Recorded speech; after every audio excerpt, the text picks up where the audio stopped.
much, Rita. And Rita's going to stay on the panel for us. So, Eda, I will let you in.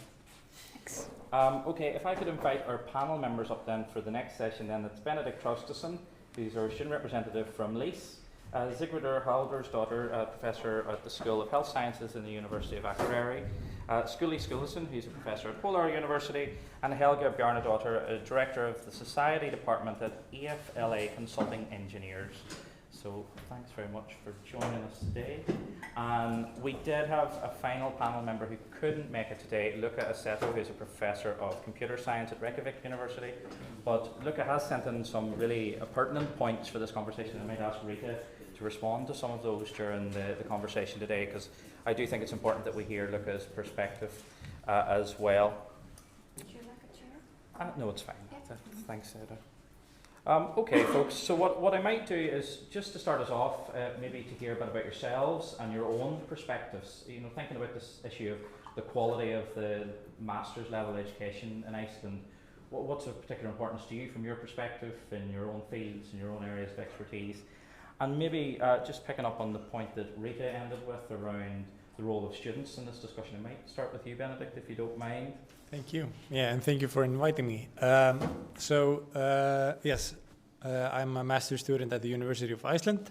Handed in my thesis yesterday, so I'm graduating now.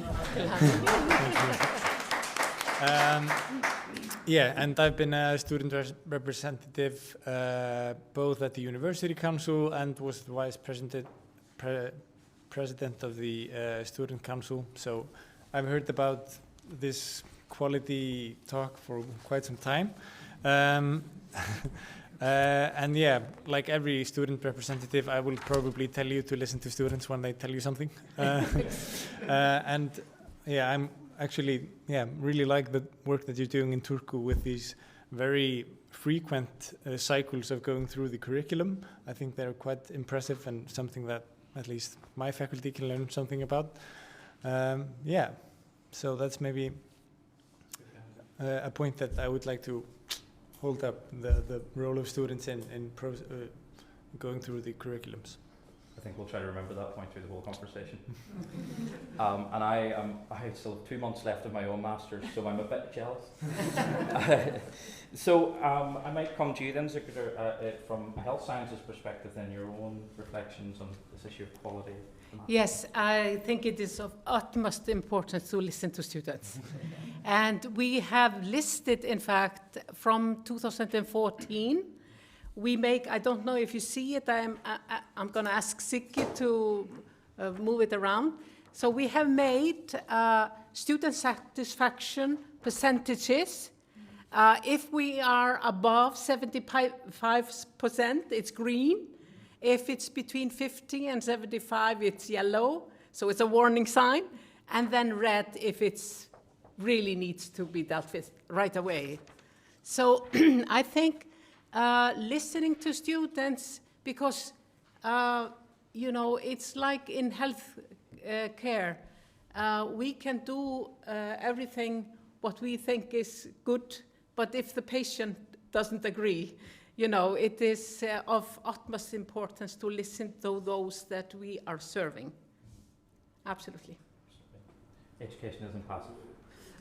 Then I might come to you then, Helga, from the world of work perspective, this issue of quality and what's of importance in terms of master's provision for employment, for employers, for the world of work, for employability, all of those issues.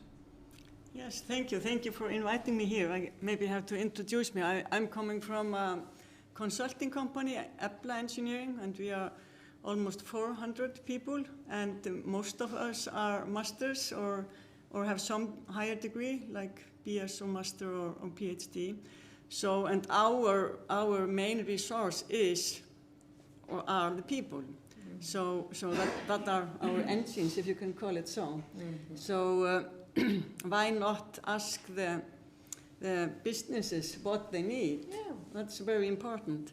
So and the society in the whole. So I agree with you that it's very important to listen to the students, but it's also very important to have this conversation with society, yeah. With all kinds of the society, what they need, exactly. And of course, also to do that in a kind of structural way. I mean, there are strategies and strategies for research in the whole country, and we have also strategies in I don't know how far I should go in this, but we have also strategies for Iceland. You know, we want to be carbon neutral 2040. So what is the society doing? What are the university doing? For example, that's just an example. Are we preparing our people in that, our students for that? You know, so of course we have to think this also interdisciplinary in the universities and between the universities. So that's very important. And yes, this communication is important. We also put a lot of money into institutions in Iceland, and they are doing research, and are they in communication with the universities, for example? And, you know, so this cooperation is very important. So I suppose at the heart of our quality culture, there has to be that engagement between all various stakeholders. Yeah. So that education is responsive in that sense. So our quality culture has to be responsive. So I suppose that's the right time to bring you in then, Scully. From your perspective, what was particularly important maybe about what Rita was telling us? What do you think we need to be considering here in Iceland? Yeah, well, first of all, thank you for your presentation, and thanks for this conference. And what I would like to start is simply, you know, I was motivated by from a free people to free society. I think that, and Rita's emphasis on sort of these basic premises of independence, autonomy, and which are, of course, the fundamental aspects of democracy. And education is fundamental if democracy is supposed to function. So I think that this, of course, exemplifies also very importantly the similarities between the Finnish and the Icelandic system in terms of the enhancement. So maybe to get to the master's level, there are similar, I believe, issues that we are facing here with undergraduate and graduate programs like this master's program. But I'd just like to focus, maybe mention that the connection between sort of the ruling overheads of universities and the faculty, as Rita emphasized, and students included, is essential. And this is something that we are a bit concerned with here in Iceland. I think we are trying to really work on that. And to bring in maybe just a couple of things that are important for a small country like us, which is very, very relevant for us to develop master's programs, is to work together. And therefore I appreciate this comment about bringing in companies and institutions. We were recently in an ecological, I'm a biologist, conference here in Iceland, where institutions like Marine Research Institute, Natural Science Institute, that type of institutions were being encouraged to be involved in collaboration with universities on degrees, because we need specialists. And that, of course, brings in the issue of resources, which perhaps is what I'm personally, most interested in here. Resources in terms of personnel, and resources in terms of giving the faculty and the students in the faculties and the departments which are responsible for starting this development, the time and the motivation and the enjoyment of doing this. So you obviously may be noticing that I'm looking at avoiding stress and overloading people. That's my starting point. Thank you, Scully. If I can comment, yes, please do. If I comment the resources question, well, there is maybe a problem internally in Finnish universities, because we have this funding model, and it's very transparent and very, as I said, strongly performance result based. It's not meant to be used internally when the university allocates money to the faculties, but many universities use it. And that's maybe, I would prefer a more strategic thinking from the university leaders, but it's easy to continue. And you have so many master graduates, so much publication and so on, this is the allocation of funding for you this year. But it's not, so it's maybe a problem from the point of view of future thinking, because it's backward looking. You have already these results, and you have earned this amount of money, and then you can do what you want. but it's not so easy and not so simple. That point really interests me in that I suppose at the master's level, often that can be the window where students are in the institution for the shortest period, say the first, second and third cycles. And that can make it difficult to know exactly what students want and to gather feedback and to respond to that feedback in a timely way. So I wonder, are there other challenges to that kind of culture of quality that make it difficult to respond to student feedback, perhaps? If anyone has any perspectives on that? How, in terms of student feedback, what are the challenges in that regard? Benedict? He's smiling, so. Yeah, well, I don't have the answer of like how you make students participate in the surveys that are sent or stuff like that. But because I think it's important to recognize that universities, they are communities, essentially. Communities where you have the academic staff and you have the students, and together they work on finding new knowledge and cooperate, and bringing the labor market into the talk about what should be taught is very important. But yeah, I don't know the answer, but somehow making students feel that they are important in this community, I think, is important to get better feedback in what you can enhance in terms of quality.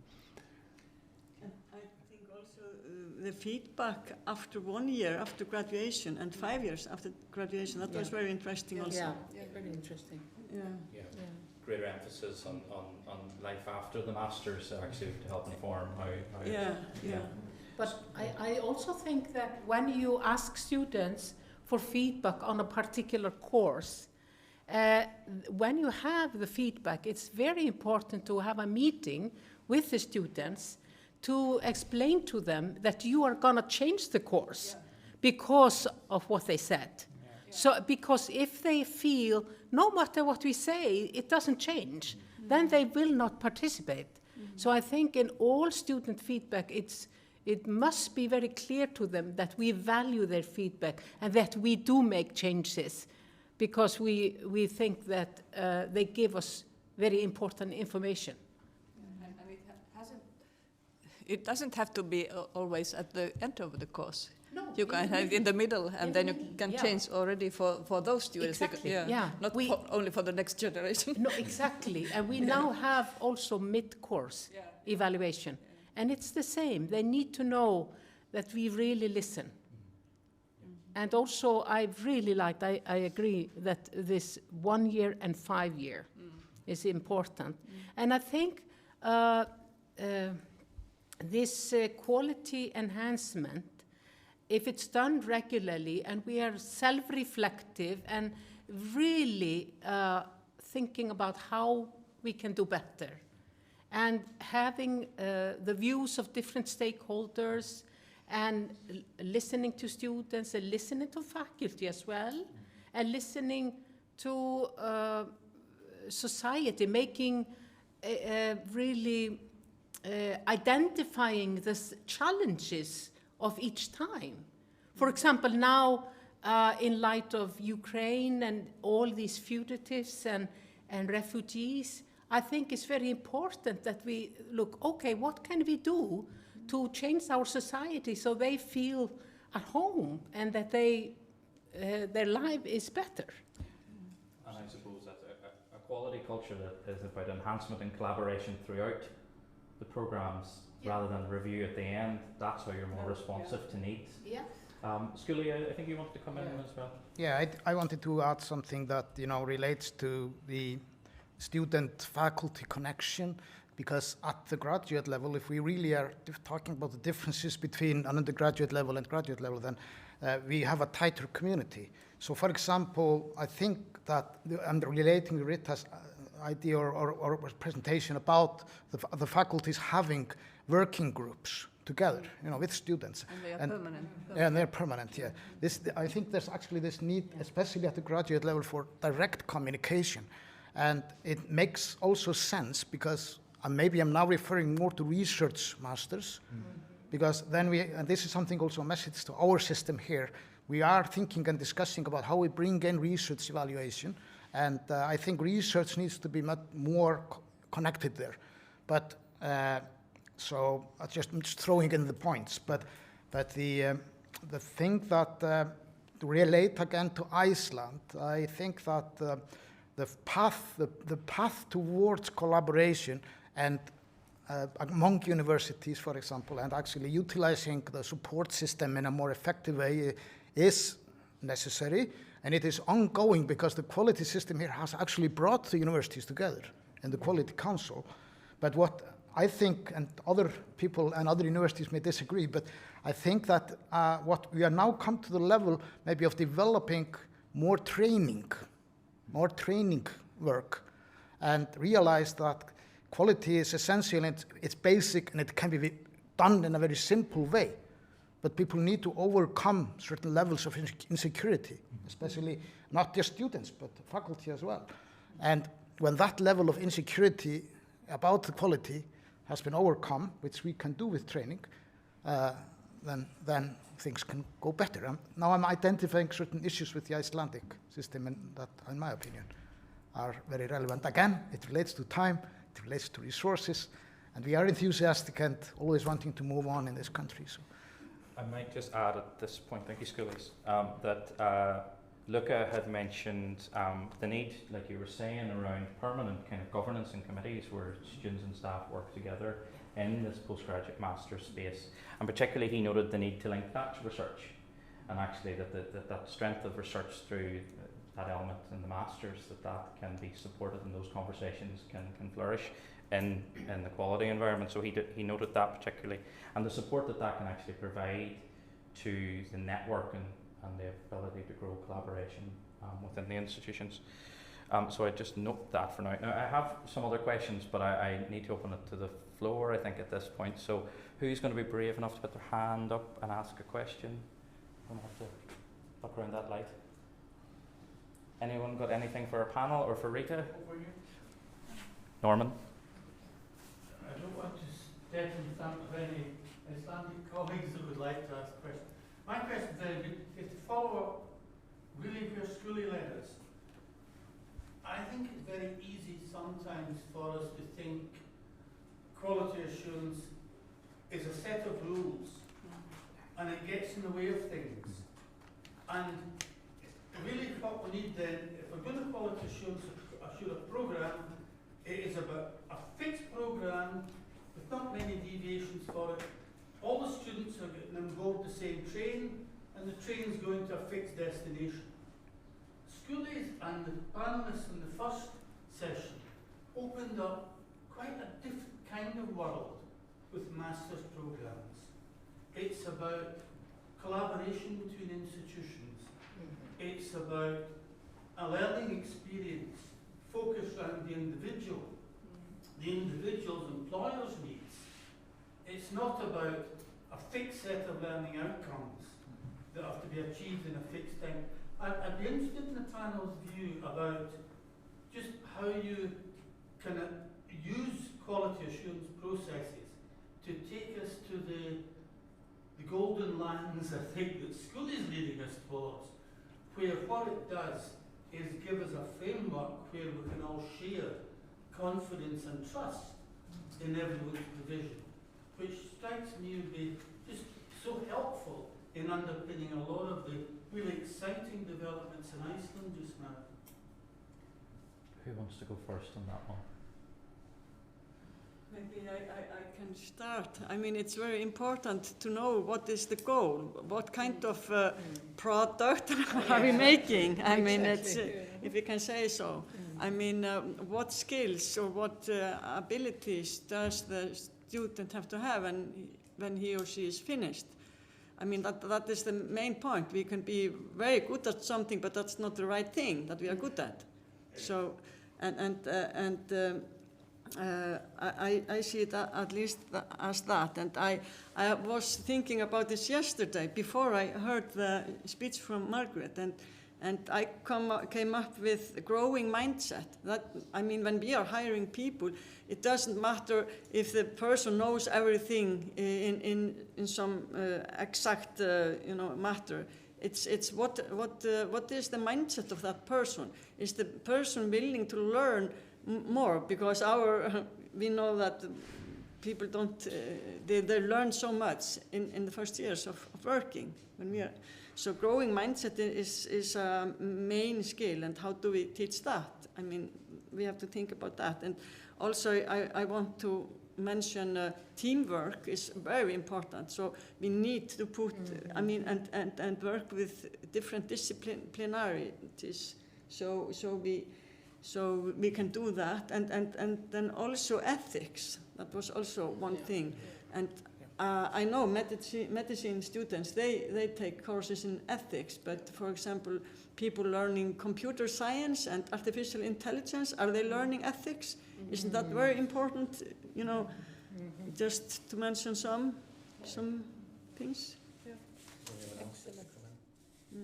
Well, I think coming back to what Rita said and what we've listened to before, I think this emphasis on creative and critical thinking is of utmost importance. And then you need to be listened to when you're a student. And because the only certainty really looking ahead is that there will be changes. So we have to think ahead, because we don't know the future. But so just to... I must say, I went for my master's degree in Vancouver, Canada, and there was a great emphasis on critical and creative thinking. And I thought, just that, I've forgotten the content, really, but just to exercise the mind. And I used part of my mind that I didn't know existed, So I thought, even if I owed a whole apartment's worth in student loan when I came back, I thought it was worth it, because I have now an ability to think in a creative and more critical way than before. So I think that is maybe the most important thing. And that's why I think it's very important that the master students, they have PhD educated people as tutors, teachers, graders, because we want them to think differently and say, have you thought about that? Oh, that's a very good point. So, to really give them positive feedback when we see that they're innovative in their thinking and they're not sort of thinking that we want them boxed in, that we really want them to think creatively and critically. And I might say that Luca raised a very similar point in the feedback that was provided around a good research culture and strong research in the institution can support that kind of creative thinking at the master's level. Yeah. Benedict, I might ask a slightly tricky question. Okay. No student is the same, obviously, but based on what we've been talking about today, I suppose, why do you think students want to get a qualification or take a master's course? What's the thinking behind it? And obviously, no one's the same, and we're not pigeonholing anyone. But I mean, what do we need to be thinking about? Are you asking me why they go on a master's? Or Yeah. Okay, I think there are maybe two main reasons. They want to get a certain job, and the other one is that you are really passionate about something. Yeah. Those are not the same things. So I would say those two are the two main reasons for why people pursue master's degrees. I think that might be a good motto to live by in this one. Was there any other questions from the floor? Feel free. I can come back if you're mulling over some questions. Skuli, sorry, go ahead. Sorry, I just wanted briefly to respond also to, and I think actually Benedict gave me the sort of motivation here, because it has to do with enthusiasm and interest. I think that is really a key thing there. Again, the graduate part, the research involvement, because in master's programs, because they differ so much and they have these different goals, and I appreciate that they need goals, but sometimes they have research projects which are more, well, need to have a research project. In other cases, it is more like, I really want to do this research. Those are different things, and they require different supervision. Yeah. It's a challenges supervisory training, which has been brought up here very well. But just to get a little bit back to the discussion here, that the big challenge, of course, is to connect and these goals, like for example, that has been discussed here, and the actual dynamics of the discussion in these working groups, for example, these permanent working groups. And that's where the QEF, program here, for example, provides the means, because it is fostering critical thinking, understanding of democracy and equality, and basically what university is all about, serving society and making life better. And I've noticed in our program, so as referred to something we do in HOLAR, I teach a course on philosophy of science, and one of the things that I ask my students in the very early stages of this course is, what is a university? And I ask them, okay, we have a good conversation about that, and then I ask, have you had this question before? And it's very, very rare. So I think bringing in the ethics, the depth of why you're there and what you are aiming for to help life become better in the universe, is something that, and I am not flattering the program, but I think that the program has certain fundamental means and processes that allow this to happen, if it's properly executed. Ziggy had a question. Yeah, this is mostly for Helga. It's a bit of a tricky question, perhaps, but now the government has kind of reshuffled its ministries.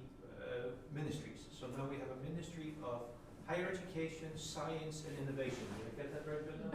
Yes. But in the Icelandic, it's of course industry in there as well.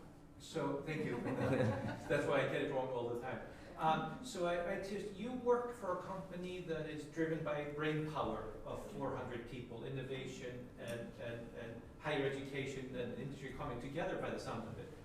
So what is the possible value added by bringing these together under the umbrella of one ministry? And then what is the value added possibly for universities, for students, for companies like yours, and perhaps for a body that is tasked with enhancing the quality of all of higher education, which is the quality of Icelandic higher education.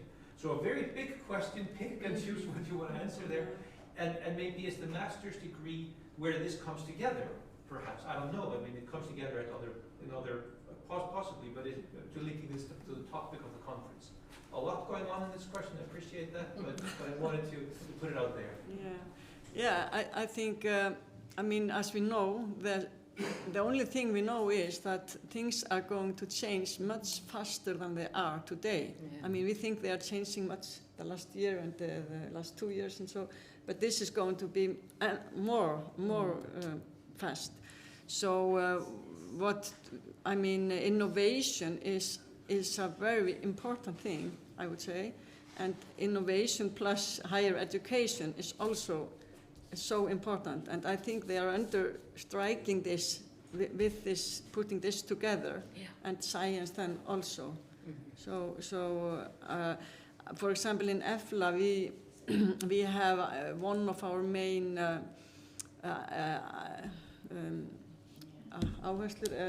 emphasis is innovation, and the second one is research. Yes. Innovation research, and then we have some other like human resources, like that is our main focus on those three, and then 2 more. So I think this is really a key.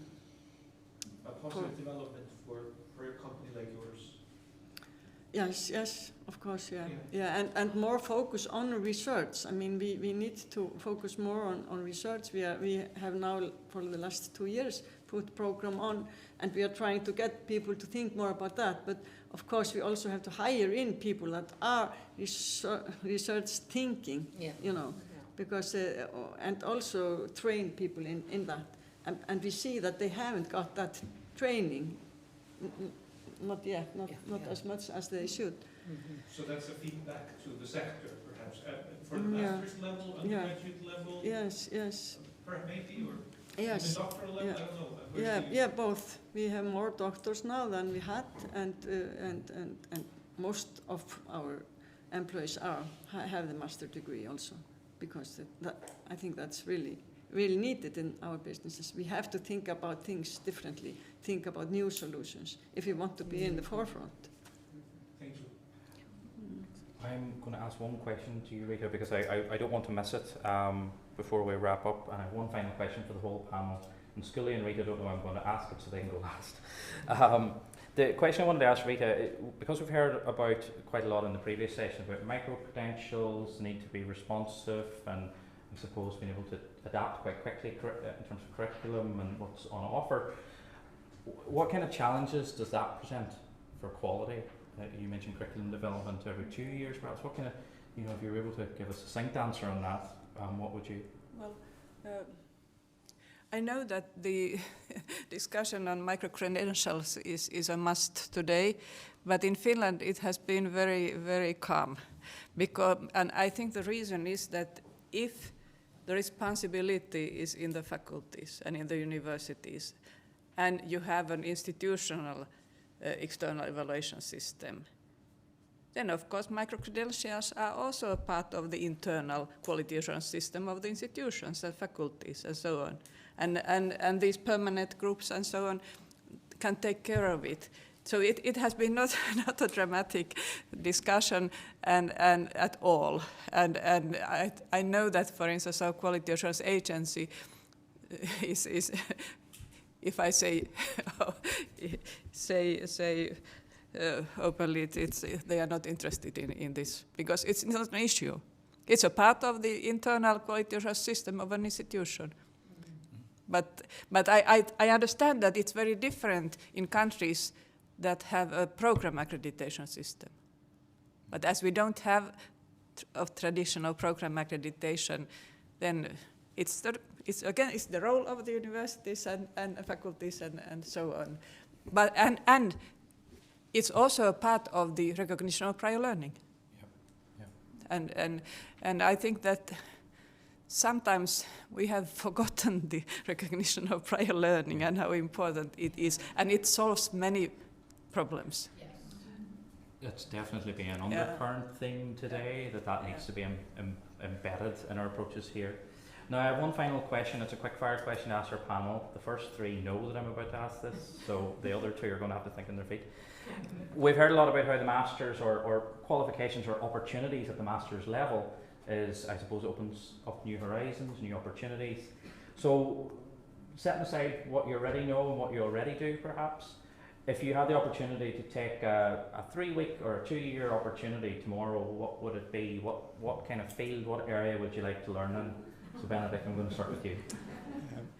I found this question extremely hard, and I chose aviation. That's a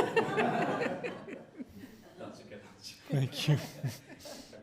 Well, actually, I knew the answer right away because I just, for the fun of it, I took a 1-year course in as a certified tourist guide.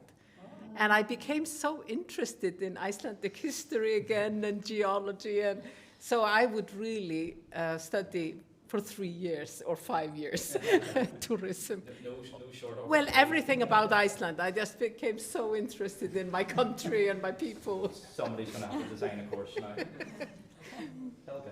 Okay, if I would have a chance, I would study future trends, future science, yes. and how the society is changing.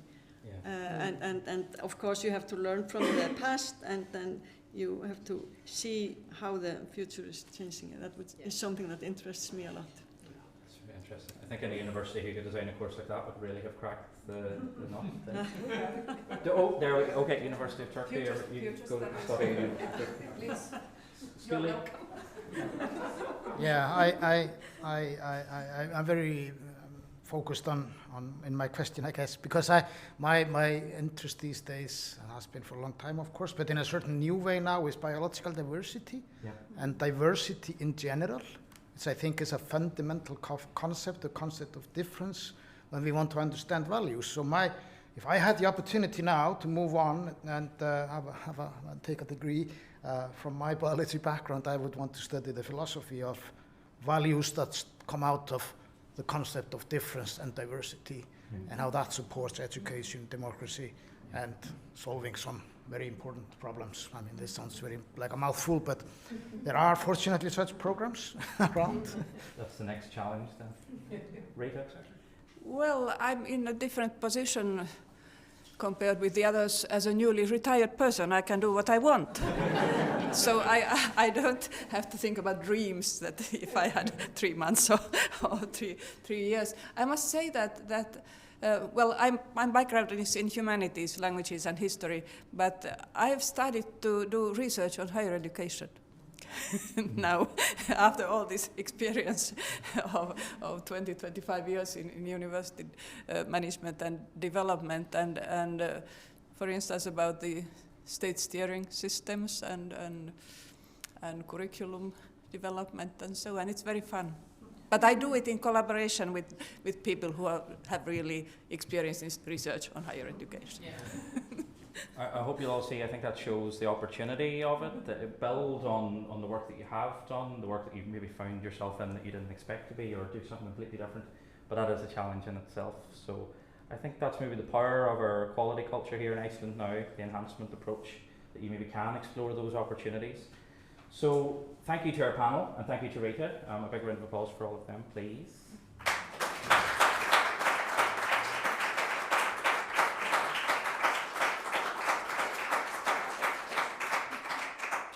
Okay, I'm going to let our panel take a seat, and I am going to ask Ellen Hazelcorn, who is a member of the Quality Board, to come and join us to close the conference. So some of you will know Ellen already.